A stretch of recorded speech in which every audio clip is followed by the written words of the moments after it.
furmaan isaa. Bismillaahi jennee jalqabnaa maqaa rabbii guddaa dura aanfannaa. Yaa mootii dachii fi samii dallansuu teetirraa si maganfannaa. Diinka nama kumaaf itti moggaafamne hiikaan saanuun galle wallaalaan damaane. Rabbuma jaalatee filatee nuuf kanne ittuma yaamamuu malee firraa dhiifne. Diina baada qabaa jennee gallee rafne. Caalaa khalqii hundaa Muhammad ergamaa sallallahu alayhi wasallim tasliimaa. Sababa isaatiin diin islaam harkannee faaya jiruu namaa. Shaytaanaaf nafsiyyaan nu taphachaa jira irra hedduu namaa. Haalli saba namaa bar nama yaachisa, bar nama yaachisa. Kan ijaan garuu fi ta gurraan dhageenyus nu taate baasa. Osoo lubbuun jirru diin keenya barannee itti dalaguudha furmaan isaa. Yahudaa Nasaaraan maaf nu taphatanii lola sammuu guddaa maqaa jijjiiruudhaan faashina jaanii. Yaa obboleeyyan koo kan musliimaa taatan yoomii dammeeytanii duratti irraa qabii takka rafteen beektu bara dawwiin diinii. Faashina jechuudha yeroo ammaa tanaa dulli nu baname gamaa fi gamanaa. Bifaa fi uffataan Yahuda fakkaanne dhiiroo akkam taana. Sammuu dargaggoodhaa wanni diigaa jiru maqaan isaa faashina. Bar musliima jechuun zaanni isaatis tokko yaanni isaatis tokko. Dargaggoo musliimaa kan zabana kana maaf gara gaggaltan yogguu 11. Yahudaaf Nasaaraa hordofuu sin baaftu deebii qopheeffadhu gaafa guyyaa rakkoo. Haalli saba namaa bar nama yaachisa, bar nama yaachisa. Kan ijaan garuu fi ta gurraan dhageenyus nu taate baasa. Osoo lubbuun jirru diin keenya barannee itti dalaguudha furmaan isaa. Osoo naafiyati faashina hordofnu galgala ganama. Diin islaam bareeda faaya jiru nama. Namni si harkate dhuguma milkaa'e milkii gandalama.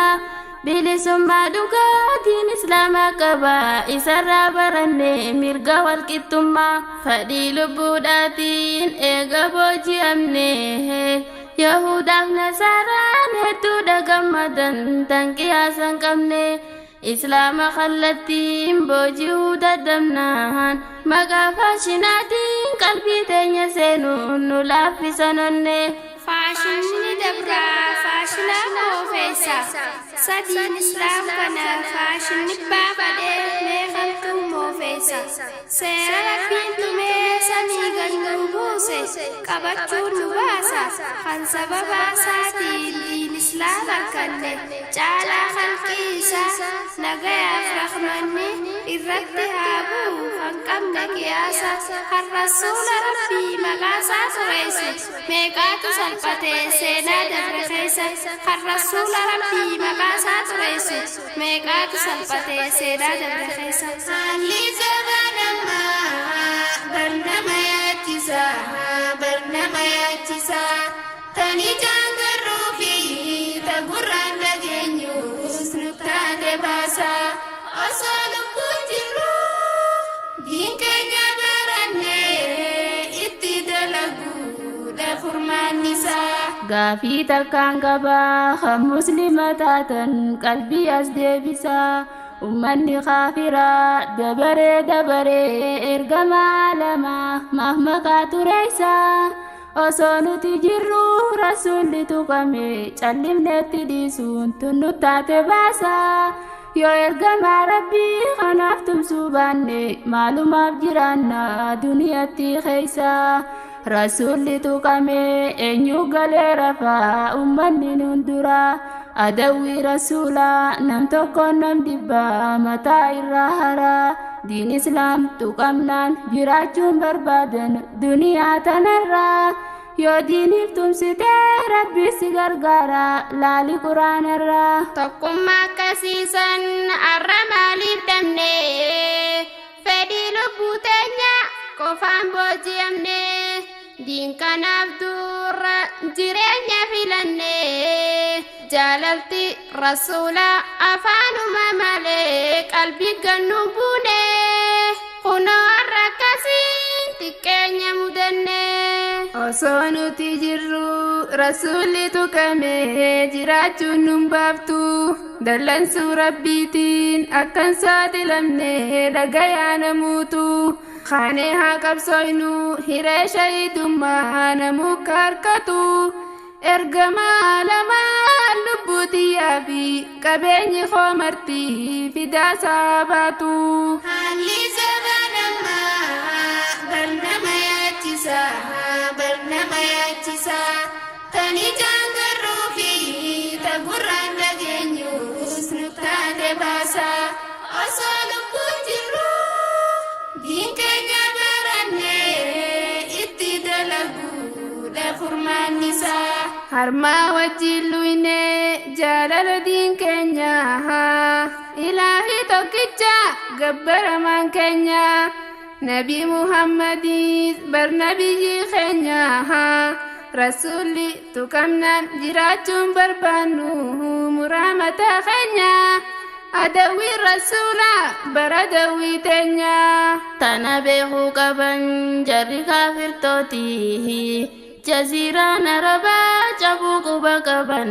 harka Khaaliditti islaama kallatti booji'uu dadhabnaan gariif qabanii gariif irraa eegan akka adawwiitti akkasiin diiganii baasan gargaritti tuujii ulee kaayuu firraa laalan ja'an duriiq mamaasatti gowwaa qofalchiisee ilkeessaa lakkaawaa ja'an diinni isaati فداك أبي وأمي يا رسول الله رسول تكمي أن يقرر فاسابا رسولا في رسالتي في يبا فرنبي خنمدي مخالا تناف ربي قدان هدو إسان فارسي جل وتعالى تناف ربي قدان هدو إسان فارسي جل وتعالى haalli zamanammaa barnama yaachisa barnama yaachisa kan ijaan garruu fi ta gurraan dhageenyus nu taate baasa osoo lubbuun jirru diin keenya barannee itti dalaguudha furmaannisaa yaa imaanaati jara qalbii seenee tanaaf nu caalanii jaalala rasuulaa waa hunda caalchisan hanga jiruu isaanii saniif ol fuudhamtee duniyaa fi akhiraa sadarkaan isaanii kottunaa fi atiis diiniif haa tumsinuu irratti wal jaarree dhiiraa fi dhalaanii kar tokko yoo laallee haalli keenya hedduu nama rifachiisa mallattoon qiyaamaa heddummachaa jirti yeroo ammaa keessa irra hedduun namaa diin islaam barachuu dantaa dhabeettiisaa garuu gaafa duute diinuma kee qofa si wajjin gasseenaa qabrii tantee keessa haalli tokko tokkos nama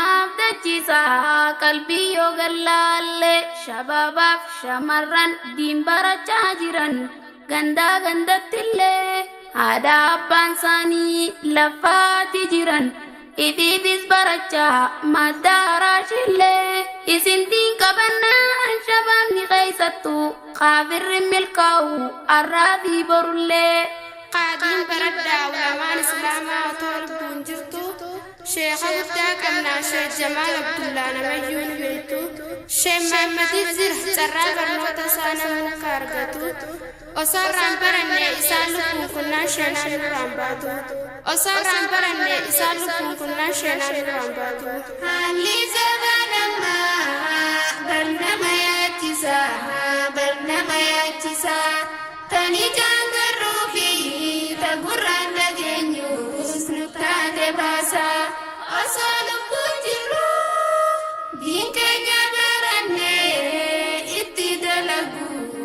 furmaan isaa. Haalli zamanama barnama yaachisa barnama yaachisa. Tani jaangarruu fi tagurraan dhageenyus nu taate baasa. Osoo lubbuu